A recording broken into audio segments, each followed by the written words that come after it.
Hello everyone, welcome to all of you on the YouTube channel of Prince Services. Guys, my name is Anuj Kumar Sharma और आज के session में मैं आप लोगों के बीच में मॉडर्न हिस्ट्री का लैंड रेवेन्यू सिस्टम का एक पार्ट रैयतवाड़ी सिस्टम को लेकर के आया हूँ। तो आज के सेशन में हम लोग देखेंगे कि मॉडर्न हिस्ट्री में ईस्ट इंडिया कंपनी के द्वारा या ब्रिटिशर्स के द्वारा जो लैंड रेवेन्यू सिस्टम इंडिया में इंट्रोड्यूस किया गया था उसमें एक रैयतवाड़ी सिस्टम भी था। इससे पहले के सेशन में हम लोगों ने परमानेंट सेटलमेंट को देखा था। आज हम लोग डिस्कस करेंगे रैयतवाड़ी सिस्टम। तो चलिए बच्चों स्टार्ट करते हैं इस रैयतवाड़ी सिस्टम को। इसको स्टार्ट करने से पहले आप लोगों के लिए एक इम्पोर्टेंट इन्फॉर्मेशन कि बच्चों प्रिंस कॉलेज में आपको कॉलेज की पढ़ाई के साथ साथ आईएएस और आरएएस की तैयारी भी कराई जाती है।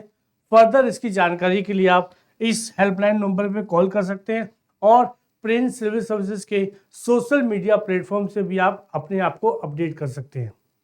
चलिए बच्चे, ये आपके लिए इन्फॉर्मेशन थी। अब हम टॉपिक को स्टार्ट करते हैं। देखिए, सबसे पहले हम लोग मैप के माध्यम से लास्ट सेशन में हमने देखा था कि बंगाल, बिहार, उड़ीसा में परमानेंट सेटलमेंट को ईस्ट इंडिया कंपनी के द्वारा भारत में इंट्रोड्यूस किया गया था। आज का जो हमारा रैयतवाड़ी सेटलमेंट है या सिस्टम है, ये कहाँ पे इंट्रोड्यूस किया गया था? बॉम्बे एंड मद्रास में। यानी कि बॉम्बे और मद्रास जो प्रेसिडेंसी थी ब्रिटिश इंडिया की, यहाँ पर रैयतवाड़ी सिस्टम को इंट्रोड्यूस किया गया था और पंजाब और यूपी वाला जो पार्ट है उसमें महलवाड़ी सिस्टम, जो कि हमारा अगले सेशन का नेक्स्ट टॉपिक है। यानी कि अगले सेशन में हम लोग महलवाड़ी सिस्टम को देखेंगे। और अगर हम लोग इस मैप के माध्यम से देखेंगे तो आप समझ सकते हैं, ये जो ब्राउन कलर है राइट, ये पूरे इस पार्ट में जो जो ब्राउन कलर आपको दिखाई दे रहा है, ये यहाँ पर क्या स्टार्ट किया गया था? रैयतवाड़ी सिस्टम। ये एक टाइप का ये लैंड रेवेन्यू सिस्टम था। क्लियर? ये ग्रीन वाला पार्ट ये परमानेंट सेटलमेंट का पार्ट है और ये जो डार्क है ये आपका महलवाड़ी सिस्टम है, जिसको हम लोग अगले सेशन में डिस्कस करेंगे। आगे देखिएगा कि ये जो रैयतवाड़ी सिस्टम है बच्चों, सबसे पहले रैयतवाड़ी सिस्टम को मद्रास प्रेसिडेंसी के रीजन में इन 1820 में sir Thomas Munro and captain Alexander Read के द्वारा इसको इंट्रोड्यूस किया गया था। यानी कि इन 1820 में सर थॉमस मुनरो, जो कि उस समय के गवर्नर थे मद्रास प्रेसिडेंसी के, एंड कैप्टन अलेक्जेंडर रीड के द्वारा इस रैयतवाड़ी सिस्टम को इंडिया में इम्प्लीमेंट किया गया था, इंट्रोड्यूस किया गया था। लेकिन अब सबसे बड़ा जो क्वेश्चन अराइज होता है वो ये होता है कि ऑलरेडी जब परमानेंट सेटलमेंट को स्टार्ट किया जा चुका था कंपनी के द्वारा, देन रैयतवाड़ी सिस्टम की नीड क्यों पड़ी? आखिर वाई? एक क्वेश्चन अराइज होता है कि वाई, ऐसा क्यों कि रैयतवाड़ी सिस्टम को स्टार्ट करना पड़ा ब्रिटिश ईस्ट इंडिया कंपनी के द्वारा? तो इसके कई सारे रीजंस हैं। ये थॉमस मुनरो है जो कि मद्रास प्रेसिडेंसी के गवर्नर थे उस समय, जिन्होंने रैयतवाड़ी सिस्टम को स्टार्ट किया था। देखिए, सबसे बड़ा पहला कारण था the failure of permanent settlement.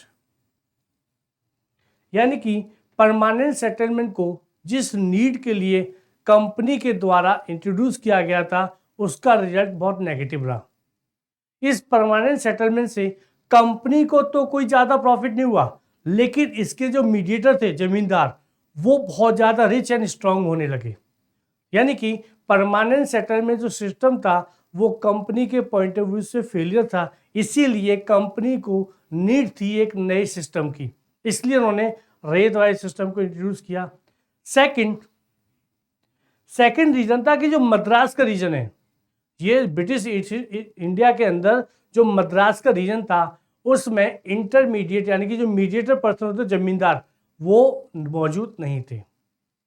यानी कि मद्रास रीजन में सीधा सीधा पेजेंट यानी कि फार्मर्स थे और कंपनी थी, उनके बीच में ऐसा कोई इंटरमीडिएट पर्सन यानी कि जमींदार सिस्टम नहीं था। इसलिए भी यहाँ पे परमानेंट सेटलमेंट को इंट्रोड्यूस नहीं कर सकते थे, क्योंकि बंगाल में जमींदार ऑलरेडी वहाँ पे मौजूद थे, प्रेजेंट थे, इसीलिए वहाँ पे परमानेंट सेटलमेंट को इंट्रोड्यूस किया गया। लेकिन मद्रास के रीजन में ऐसा कोई मीडिएटर यहाँ पे प्रेजेंट नहीं था, इसीलिए कंपनी ने डायरेक्ट रैयतवाड़ी सिस्टम को लागू किया फार्मर्स के साथ में। यानी कि जो भी एग्रीमेंट किया, जो भी पैक्ट किया, वो किसके साथ किया? फार्मर्स के साथ। दूसरा रीजन ही हो गया। तीसरा था, कंपनी जो कि परमानेंट सेटलमेंट को फेलियर को देख चुकी थी, तो वो किसी भी कीमत पर ये जो इंटरमीडिएट पर्सन होते थे, मीडिएटर्स जो होते थे, जमींदार, इनको रिमूव करना चाहती थी। वो चाहती थी हमारे और फार्मर्स के बीच में, गवर्नमेंट और फार्मर्स के बीच में कोई भी मीडिएटर ना हो। क्यों? क्योंकि उनको भी कमीशन देना पड़ता है।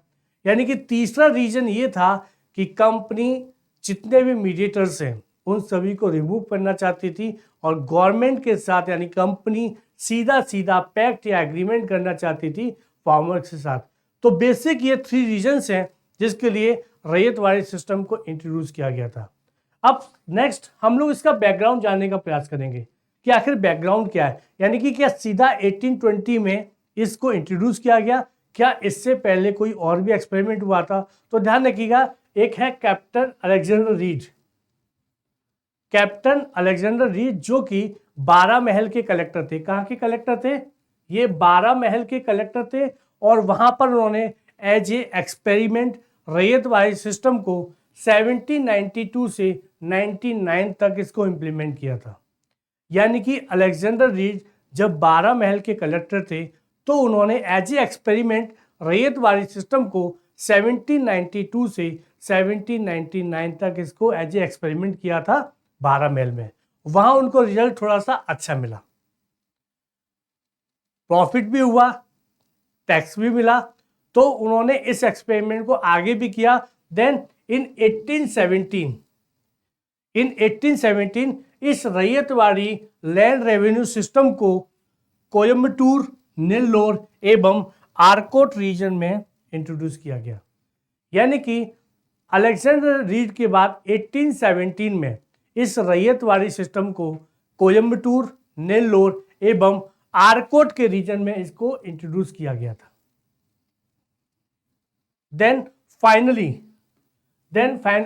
in 1820 this model was formally introduced by Thomas Munro who was the governor of Madras। यानी कि इन 1820 में फाइनली थॉमस मुनरो जो कि उस समय मद्रास का गवर्नर था प्रेसिडेंसी का, उसने इस रैयतवाड़ी सिस्टम को मद्रास प्रेसिडेंसी में इंट्रोड्यूस कर दिया।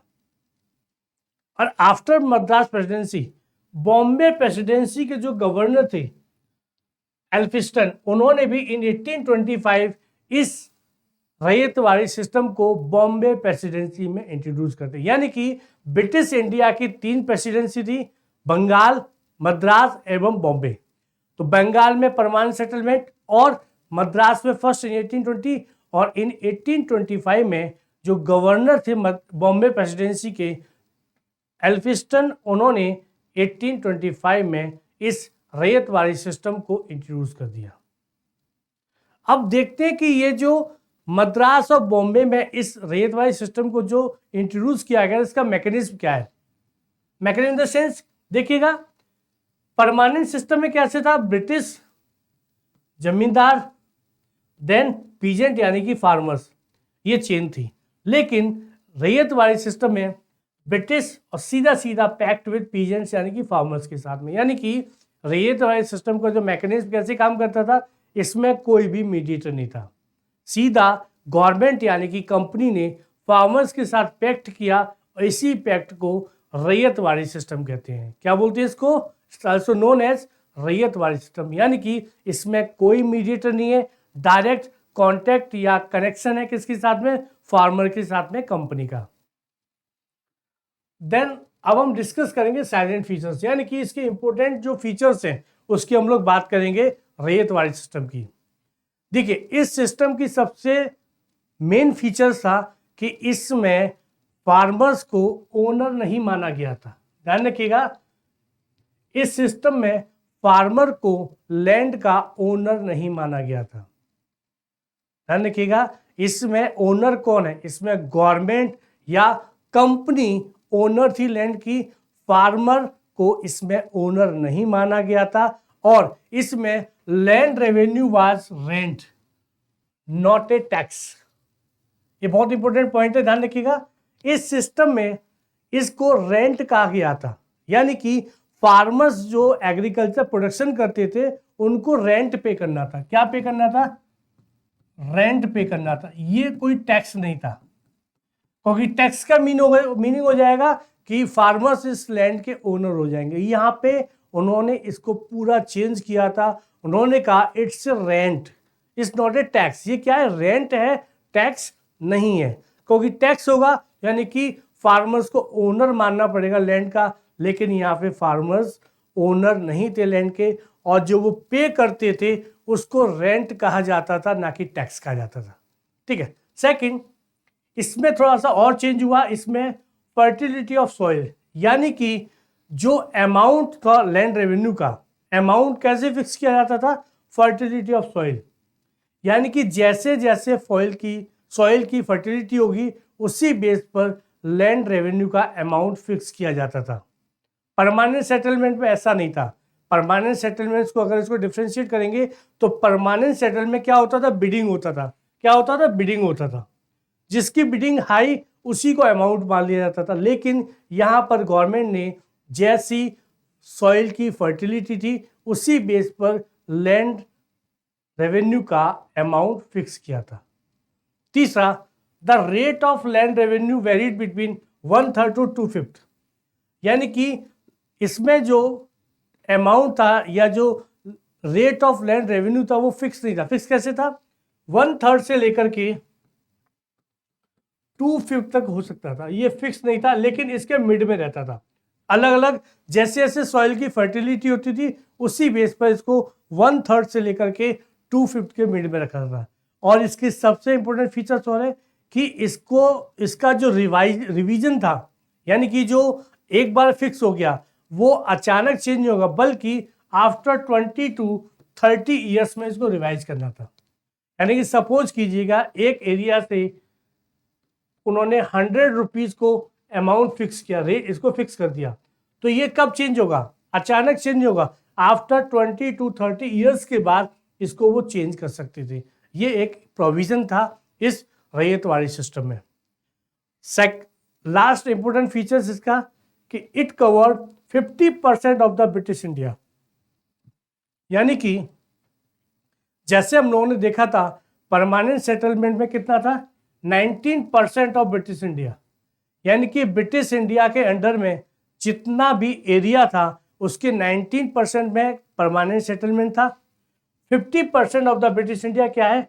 रैयतवाड़ी सिस्टम, यानी कि ब्रिटिश इंडिया के अंडर में जितना भी एरिया है उसका 51% पार्ट किसके अंडर में आता है? आपका आता है रैयतवाड़ी सिस्टम में। नेक्स्ट 30% जो रेस्ट बचता है वो किस में आएगा? महलवाड़ी में। किस में आएगा? महलवाड़ी में। यानी कि रैयतवाड़ी सिस्टम में सपोज कीजिए 100% एरिया था ब्रिटिश इंडिया का, तो उसके 51% एरिया पर रैयतवाड़ी सिस्टम को इंट्रोड्यूस किया गया था।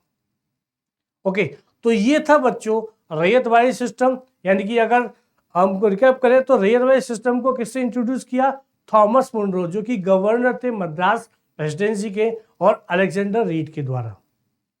सबसे पहले इसने किसने एक्सपेरिमेंट किया था? अलेक्जेंडर रीड ने किया था 1792 से 1799 तक, जब वो कलेक्टर थे 12 महल के। और सबसे मेन क्वेश्चन कि इसको क्यों इंट्रोड्यूस किया गया? ऑलरेडी जब परमानेंट सेटलमेंट था तो इसके 3 रीजन मैंने आपको बताए थे। एक तो परमानेंट सेटलमेंट का फेलियर होना, दूसरा मद्रास प्रेसिडेंसी में बंगाल की तरह कोई भी मीडिएटर नहीं था, कोई जमींदारी सिस्टम नहीं था, तीसरा कंपनी इन मीडिएटर्स को रिमूव करना चाहती थी, इसलिए रैयतवाड़ी सिस्टम को इंट्रोड्यूस किया गया। तो ये था बच्चों हमारे आज के सेशन का रैयतवाड़ी सिस्टम। आपको सेशन कैसा लगा कमेंट कीजिएगा, सजेशन दीजिएगा, और हमारे चैनल को सब्सक्राइब कीजिए, जिससे आपके जो फ्रेंड सर्कल है उनको भी इस चीज़ का फायदा मिले। तो चलिए बच्चों, आज के सेशन को यहीं समाप्त करते हैं। नेक्स्ट सेशन में जल्दी ही मुलाकात होगी महलवाड़ी सिस्टम के साथ। Thank you, have a good day.